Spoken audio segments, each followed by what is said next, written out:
Good evening. Welcome to Left, Right and Centre. I'm Vishnu Shom. As I watch the Greenland saga unfold, I must confess I share the indignation of many. Trump bellows. Anything less than US control is unacceptable, he says, insisting that NATO needs Greenland in American hands to fend off Russia and China.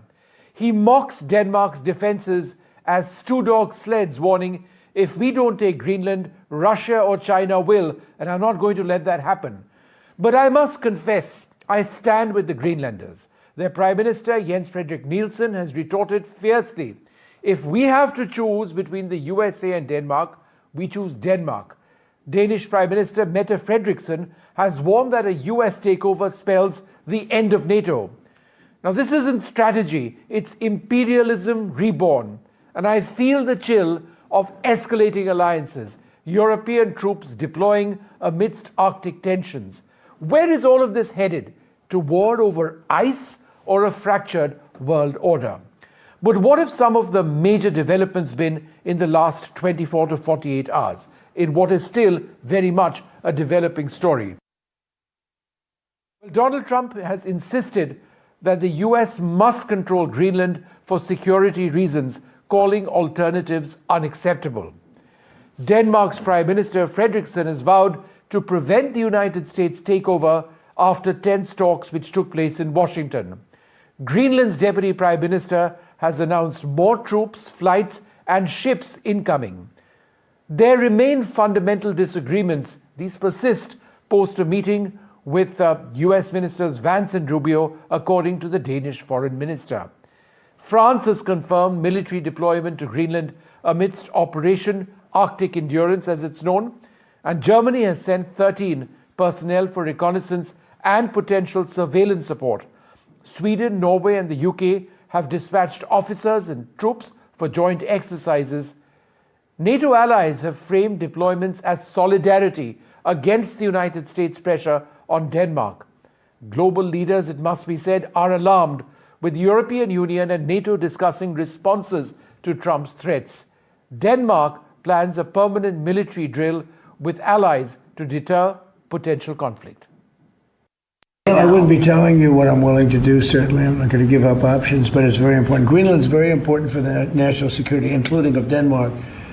And the problem is not a thing that Denmark can do about it if Russia or China wants to occupy Greenland. But there's everything we can do. You found that out last week with Venezuela. There's everything we can do about things such as that. Not going to happen. We're not, I can't rely on Denmark being able to fend themselves off. I have a very good relationship with Denmark, and we'll see how it all works out. I think something will work out. There's absolutely no Chinese investments in Greenland. When I served as Prime Minister, I served Prime Minister twice. We avoided any kind of Chinese investments in infrastructure. 10 years ago, the Road and Belt Initiative, what you have seen in Africa, we avoided all that. We had an abandoned American military installation years ago. There was a global tender. I personally intervened in this. We haven't received any military request from US about stepping up in Greenland for the last 20 years, And we have this framework from 1951. We have a defense agreement. We all belong to NATO. And we think that our way forward should be that we combine forces. So we share the concerns to some extent, but not the methods, if I could put it that way. Donald Trump is making a bold claim. He says America needs Greenland. We need Greenland from a national security. In an early morning post, Trump said US's control of Greenland is vital to national security. He tied the move to his proposed Golden Dome missile defense system. You see, Trump argues Greenland's Arctic location is key to countering Russia and China. He also warned NATO to act. Greenland's leaders strongly disagree.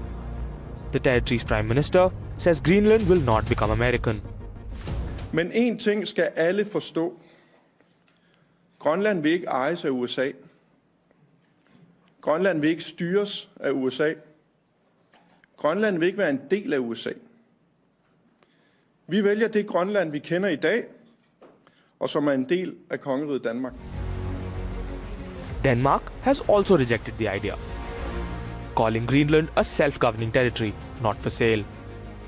Despite Trump's hard line, any transfer of Greenland would require approval from Denmark and its people. So far, both say no. Overwhelming. That I can put that in one word.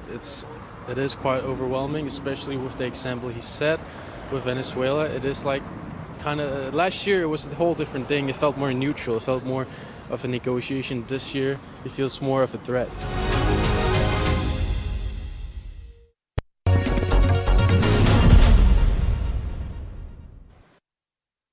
Well, joining us now, a very special guest, Nathanielsen serves as Greenland's Minister for Business, Mineral Resources, Energy Justice and Gender Equality. Ma'am, thank you very much for being with us.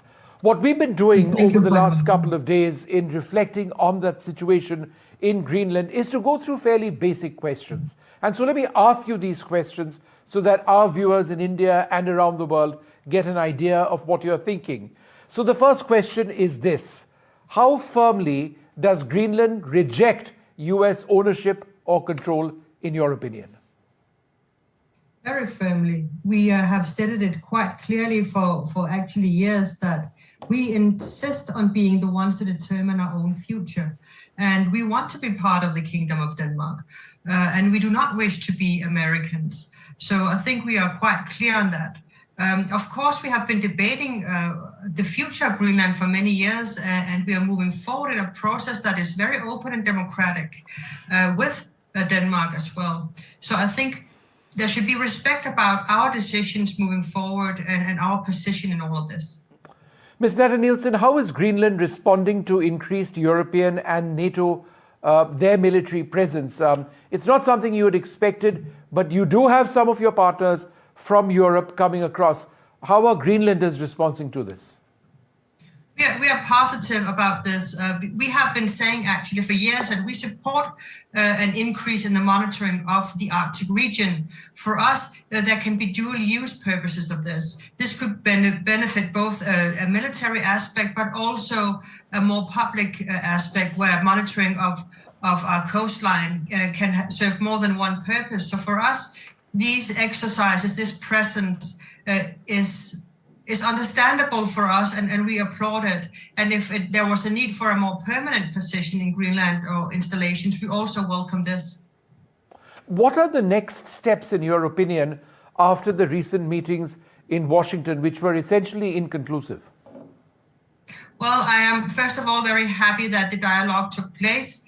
I appreciate that the American Vice President and the State Foreign, Marco Rubio, also took his time to meet with our representatives. We deeply appreciate this because we think that what has been lacking from all of this is the direct dialogue. So we appreciate the direct dialogue and the ability to move forward with discussions directly face to face. So we appreciate this. But as you mentioned, also, I think right now there is no clarity about the future, and we still have a lot of difficult discussions ahead of us. There are many in Greenland who feel that ultimately the goal has to be independence for Greenland, sovereignty, peacefully done, depending on the opinion of people. If that is a large-term goal or a long-term goal, then how does America's involvement, a potential involvement, impact that goal, if it does indeed exist? I'm oftentimes asked that question. And the thing is, for Greenlanders, the constant move towards more and more self-determination and more maneuver room within the Kingdom of Denmark is always on the table and something we discuss ongoingly with Denmark. So for us, this discussion is not really a novel or new discussion. It's something that has been going on for many years. And we are not in a position right now where we're even thinking about declaring independence.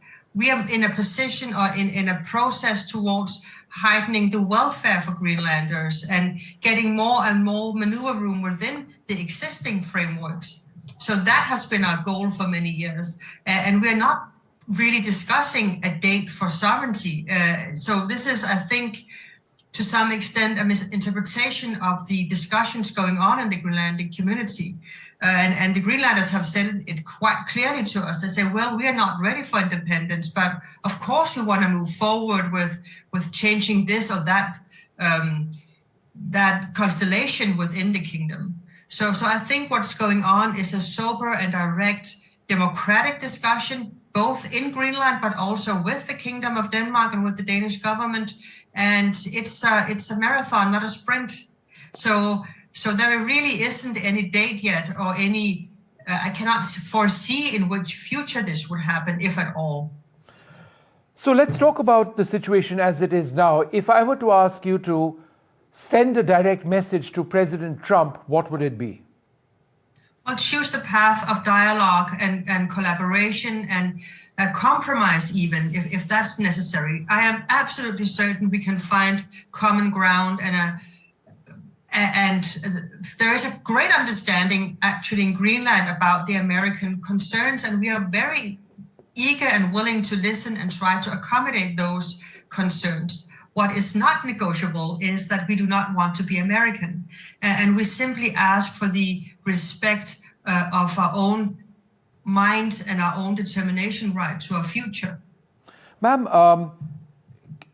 Donald Trump, the US president, has not ruled out a military option. Is that something that worries you greatly, that given what we've seen in recent times in Venezuela, for example, that he might actually use military force to annex your beautiful land? That would be devastating. It would be devastating for the people of Greenland. And it would be devastating for the years and years and years of collaboration, I think, that has made the Western Alliance quite strong and made sure that the populations within it has prospered in peace. So for me, that would be absolutely devastating if that was the scenario. Of course, we do not hope this is the scenario. We are still continuously working towards another path of collaboration and dialogue, but it would be absolutely devastating. Do you believe that would mean the end of NATO, as it were? I cannot speak to the member countries and how they would define this, but I know that it would definitely change the existing world order as we know it. One of the points mentioned by Donald Trump is that he needs to do this, in his words, because of a greater Russian or Chinese presence around Greenland, particularly with Arctic ice floes melting, new routes opening up. He possibly fears a greater involvement or presence of Chinese ships and sailors and others in waters around Greenland. Have you seen anything of this sort so far? No, we do have no intelligence on Chinese activities in the waters. Of course, Russia is an Arctic state as well. We share the American concerns about keeping the area under control from both NATO and the US. So for us, we can solve this without the use of force. We can solve this through collaboration and deals between us and making sure that this scenario would not play out. And I also listened to the message from China that came out that said, well, we have no interest in moving forward in such a manner. So I think we can reach the wanted ambitions and goals without the use of force, but through investments, through putting more monitoring in place and making sure that we obtain the goals we're all agreeing upon. And correct me if I'm wrong, but America has had several military bases in Greenland for decades. And if there was a discussion to have more military bases, because Greenland is geographically important for their missile dome, their missile shield, then that's not something that Greenlanders would object to. We would welcome it. We have no objections, no. And therefore, what do you think this is really about? Is it about defense? Is it about Russians? Is it about the Chinese? Or is it about minerals? Well, as many things in politics, I think it's not a binary question. I think there can be many truths at the same time, and I think there can be many answers to your question. I think there is an interest. Minister, you're being very diplomatic. You're being very diplomatic. Yes, but I also do think it's true. I think there can be a military interest. I think there can be an interest regarding our natural resources, but I also think that could be a more ideological one, maybe driven by expansionism. And I don't think necessarily that everybody holds all three positions at the same time. There can be many groupings that have different opinions. One or two more questions. There would be a lot of confusion among Greenlanders, people in Nuuk and elsewhere, asking, we are Greenlanders, we have an association with Denmark. What's going to happen to me? How can you answer those questions? We are all baffled. We are all asking ourselves why. We are an ally to the US. Denmark is an ally to the US. We have been so for decades. We have welcomed American investments and has accepted the necessity for more monitoring of the Arctic. So I think we have been collaborating and being understanding all the way. So it's very difficult right now for Greenlanders to figure out what is at play here, because we feel to some extent that we are betrayed by a great partner that we have relied on for many years. So it is baffling for many Greenlanders, and they worry. People worry and are concerned. Are you encouraged by the support that you're getting from your European partners? Norway, Sweden, France, Germany, the fact that they, in small numbers are willing to transfer soldiers, these aren't offensive forces, but, for surveillance, to sort of help prop you up in a sense. Are you encouraged by that? Does that really serve any larger goal, given how strong or large the United States is militarily? I think it's very heartwarming to see so much solidarity coming Greenland's way. We appreciate it. We welcome it. And I also commend you for your kind words in the beginning, in the intro. We are very heartwarmed by this. And even though it's words it still means a lot in a difficult situation. And we do think that the interest from NATO now to increase their activities are also welcomed. I think it has been maybe lacking for some time, and I think it's about time that we start to step up and show more force in our region. And we applaud it, and we are welcoming it. Ms. Nathanielsen, thank you very much, ma'am, for speaking to us, and hopefully the rights of your people and your rights to be exactly the way you want to be are respected in the long run. Thank you very much indeed for joining us on Left, Right and Center. Thank you.